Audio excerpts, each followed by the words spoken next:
प्यारे बच्चों, सुप्रभात।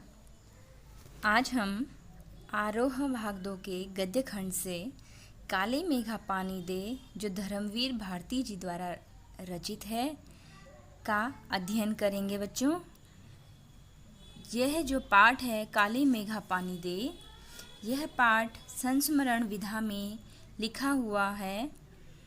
हिंदी गद्य साहित्य की अनेक विधाएं होती हैं, आप जानते हैं। उनमें से एक विधा आपके पास संस्मरण विधा भी होती है।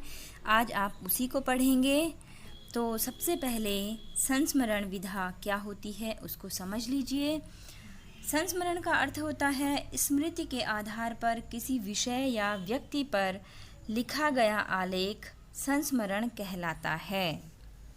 अर्थात संस्मरण लेखक अपनी स्मृतियों के आधार पे, अपनी यादों के आधार पे किसी विषय या किसी व्यक्ति पे जो लेख या आलेख प्रस्तुत करता है, वह संस्मरण कहलाता है। संस्मरण साहित्य की एक आकर्षक विधा होती है। संस्मरण लिखने वाला लेखक अपनी अनुभूतियों को बहुत ही रोचक ढंग से पाठकों के साथ साझा करता है और इस बात को आप इस पाठ में अनुभव करेंगे। एक बात और, संस्मरण सत्य घटनाओं पर आधारित होता है। तो आप समझ गए संस्मरण विधा, जिस विधा में यह पाठ काले मेघा पानी दे लिखा गया है। अब सबसे पहले हम धर्मवीर भारती जी को जान लेते हैं, उनके साहित्यिक परिचय को जान लेते हैं। तत्पश्चात हम पाठ का अध्ययन करेंगे। भारती जी का जन्म सन 1926 इलाहाबाद उत्तर प्रदेश में हुआ था। उनके पिता का नाम श्री चिरंजीवी लाल वर्मा और माता का नाम श्रीमती चंदा देवी था। भारती जी इलाहाबाद विश्वविद्यालय से एमए हिंदी की परीक्षा पास की। तत्पश्चात वहीं से पीएचडी की उपाधि भी प्राप्त की। 1960 में धर्मयुग पत्रिका के संपादक बने और मुंबई में रहने लगे। सन 1988 में धर्मयुग के संपादक पद से सेवानिवृत्त होकर फिर मुंबई में ही बस गए। सरकार ने इनको पद्मश्री की उपाधि से अलंकृत किया। इसके बाद इनको व्यास सम्मान के साथ साथ अनेक राष्ट्रीय सम्मान प्राप्त हुए। सन 1997 में ये इस नश्वर संसार को छोड़कर चले गए, अर्थात पंचतत्व में विलीन हो गए। भारती जी का साहित्यिक अवदान। भारती जी ने हिंदी साहित्य में अपना बहुमूल्य योगदान दिया है, जिसमें उन्होंने अपने काव्य संग्रह के अंतर्गत कनुप्रिया, 7 गीतवर्ष, सपना अभी भी, ठंडा लोहा उपन्यास में सूरज का 7वां घोड़ा और गुनाहों का देवता लिखा। कहानी संग्रह है इनका बंद गली का आखिरी मकान और अंधा युग गीतिनाट्य। निबंध संग्रह पश्यंती, मानव मूल्य और साहित्य, ठेले पर हिमालय, कहनी अनकहनी इनके निबंध संग्रह हैं। भारती जी आधुनिक मानवीय संवेदना से ओतप्रोत साहित्यकार थे। भारती जी के लेखन की महत्वपूर्ण विशेषता है कि हर उम्र और हर वर्ग के पाठकों के मध्य उनकी भिन्न भिन्न रचनाएं लोकप्रिय हैं। वे मूलतः व्यक्तिगत स्वातंत्र्य, मानवीय संकट एवं रोमानी चेतना के रचनाकार हैं। तमाम सामाजिक उठापटक एवं उत्तरदायित्वों के बावजूद उनके साहित्य में व्यक्ति की स्वतंत्रता ही सर्वोपरि है। मानवता उनके साहित्य का प्राण तत्व है। अंधा युग उनके गीतिनाट्य में स्वतंत्रता के पश्चात नष्ट होते जीवन मूल्य, अनास्था, मोहभंग, विश्व युद्ध की विभीषिका से त्रस्त मानवता और अमानवीयता का यथार्थ चित्रण हुआ है। भारती जी के साहित्य में आधुनिक युग की विसंगतियों, समस्याओं, मूल्यहीनता आदि का बड़ा ही सुंदर चित्रण हुआ है। इनकी भाषा शैली बहुत ही सहज और सरल तथा आत्मीय है। मुख्यतः खड़ी बोली का इन्होंने सहज और स्वाभाविक प्रयोग अपने काव्य में किया है। अंग्रेजी, उर्दू, फारसी आदि भाषाओं के अतिरिक्त साधारण बोलचाल के शब्दों को भी इन्होंने अपने साहित्य में, अपनी रचनाओं में स्थान दिया है।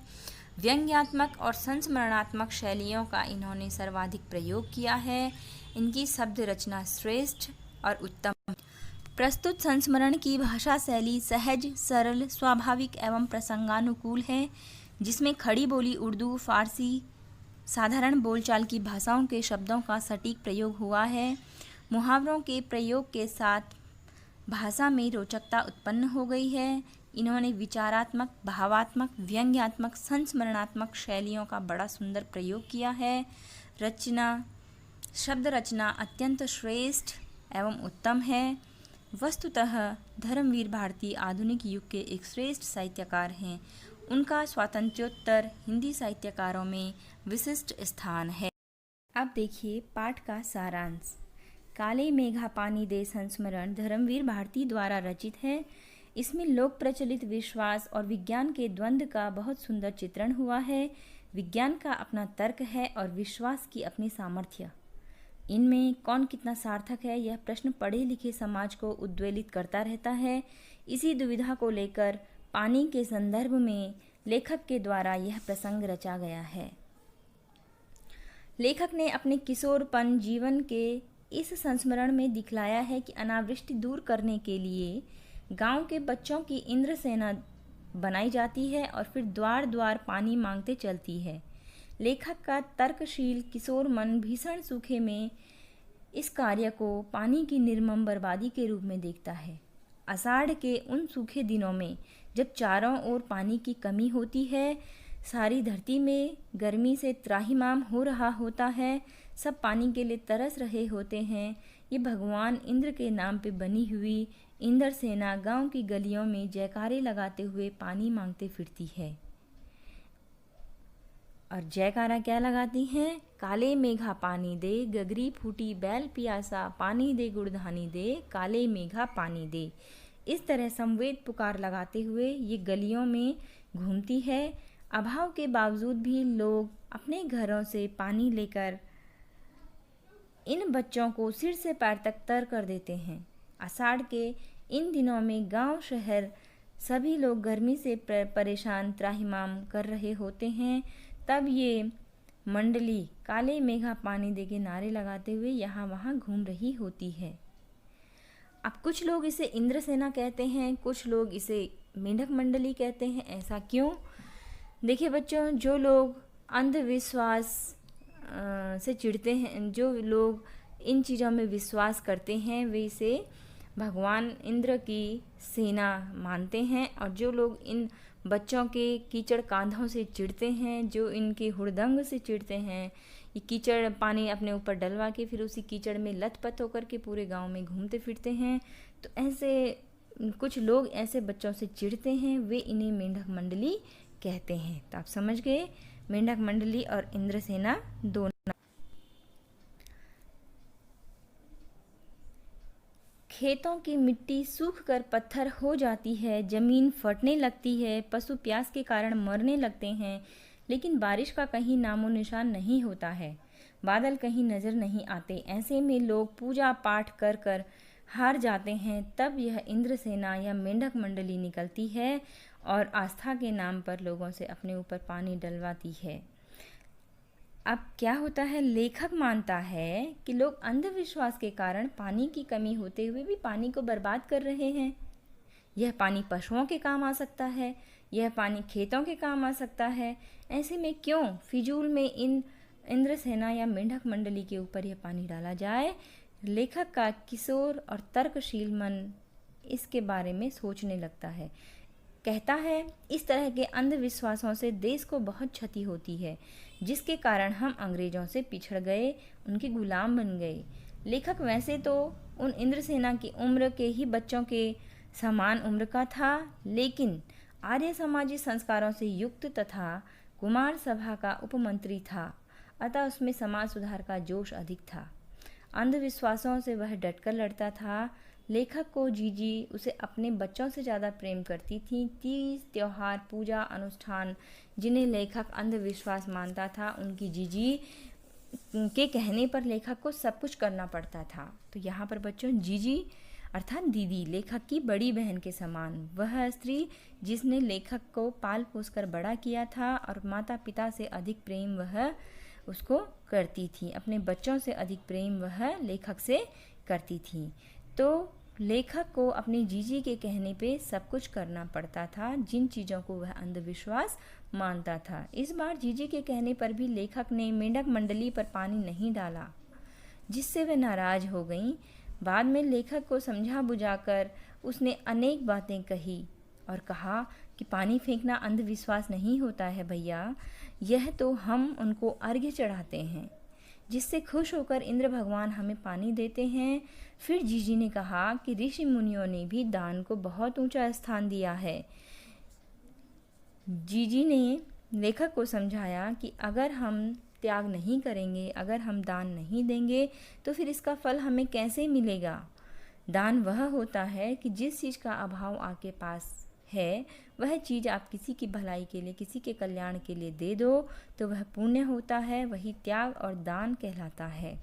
जीजी के उत्तर में लेखक ने भी अनेकों तर्क प्रस्तुत किए, लेकिन जीजी ने लेखक के तर्कों को बार बार काट दिया और अंत में लेखक को कहा कि देखो भैया, किसान पहले 5-6 सेर गेहूँ बीज के रूप में अपने खेत में बोता है, फिर उसके बाद वह 30-40 मन अनाज उगाता है। ठीक उसी तरह यदि हम भी बीज रूप में थोड़ा सा पानी नहीं देंगे, तो बादल फसल के रूप में फिर हमें पानी कैसे देंगे।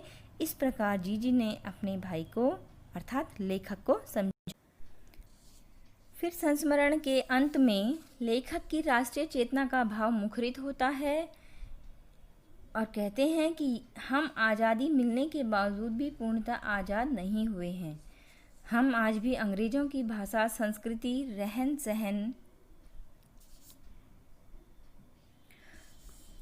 सहन से आज़ाद नहीं हुए हैं और हमने अपने संस्कारों को नहीं समझा। हम भारतवासी मांगे तो बहुत बड़ी बड़ी करते हैं, लेकिन त्याग की भावना हमारे अंदर नहीं होती है। हर कोई भ्रष्टाचार की बातें करता है, बड़ी बड़ी बातें करता है, लेकिन कभी नहीं देखता है कि क्या हम उस भ्रष्टाचार का अंग तो नहीं बन रहे हैं। देश की अरबों खरबों योजनाएं, हजारों अरबों खरबों की बड़ी बड़ी योजनाएं न जाने कहाँ गुम हो जाती हैं। पता ही नहीं चलता है कब योजनाएं आई, कब योजनाएं चली गई, भ्रष्टाचार की भेंट चढ़ गई। लेखक कहता है कि काले मेघा खूब बरसते हैं, लेकिन गगरी फूटी की फूटी रह जाती है, खाली रह जाती है। बैल प्यासे के प्यासे रह जाते हैं, न जाने यह स्थिति कब बदलेगी। लेखक ने देश की भ्रष्टाचार की समस्याओं के प्रति गहरा व्यंग्य व्यक्त किया है। तो बच्चों, यहाँ पर समझने वाली बात ये है कि लेखक कह रहा है कि काले मेघा खूब बरसते हैं, अर्थात बड़ी बड़ी योजनाएं आती हैं, अरबों खरबों की योजनाएं हमारे देश में लागू होती हैं, आती हैं, लेकिन गगरी खाली की खाली रह जाती है। अर्थात जिन लोगों के लिए वह योजनाएं आती हैं, जिनको उन योजनाओं से लाभान्वित होना चाहिए, वह उससे लाभान्वित नहीं हो पाते हैं। उनका फ़ायदा, उन योजनाओं का फ़ायदा उनको नहीं मिल पाता है। क्यों नहीं मिल पाता है? क्योंकि वह योजनाएं भ्रष्टाचार की भेंट चढ़ जाती हैं। बैल प्यासे के प्यासे रह जाते हैं, अर्थात काले मेघा बरसे लेकिन बैलों ने पानी ही नहीं पिया, लोग लाभान्वित नहीं हुए, गरीब किसानों का कोई भला हुआ ही नहीं, तो बैल प्यासे के प्यासे रह गए। अर्थात जो लोग पात्र हैं, जिनके लिए वो योजनाएं हैं, जिनको उनका फ़ायदा मिलना चाहिए, वह उनके वही हाल हैं जो पहले थे। वे गरीब हैं, वे दुखी हैं, वे पीड़ित हैं, वो वैसे ही हैं। न जाने हमारे देश की यह स्थिति कब बदलेगी, कब ऐसा होगा कि योजनाएं जो बनाई जाएं वो सही ढंग से लागू हों। ऐसी स्थिति कब आएगी?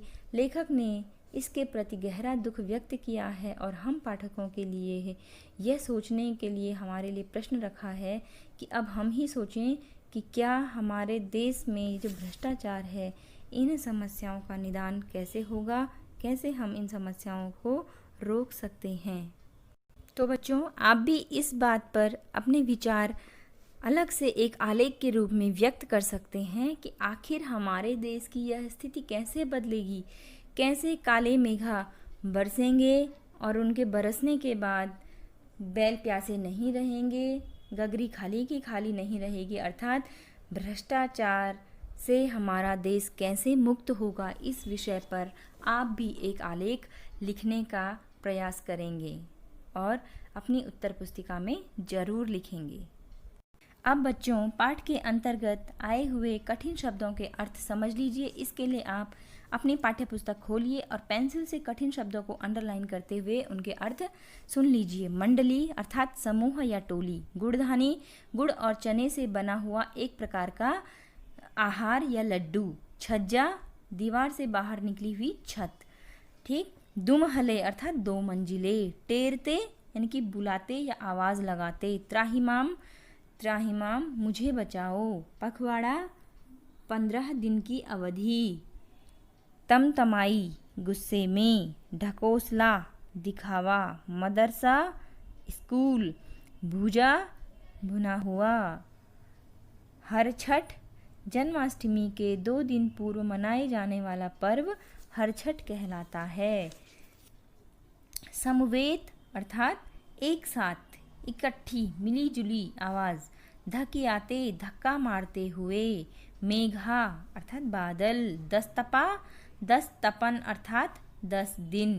क्षितिज जहाँ पृथ्वी और आकाश मिलते हुए दिखाई देते हैं। डंगर पशु। लतपथ सना हुआ। लतपथ हो रखा अर्थात सना हुआ। पस्त थका हुआ। दर्ज लिखी हुई।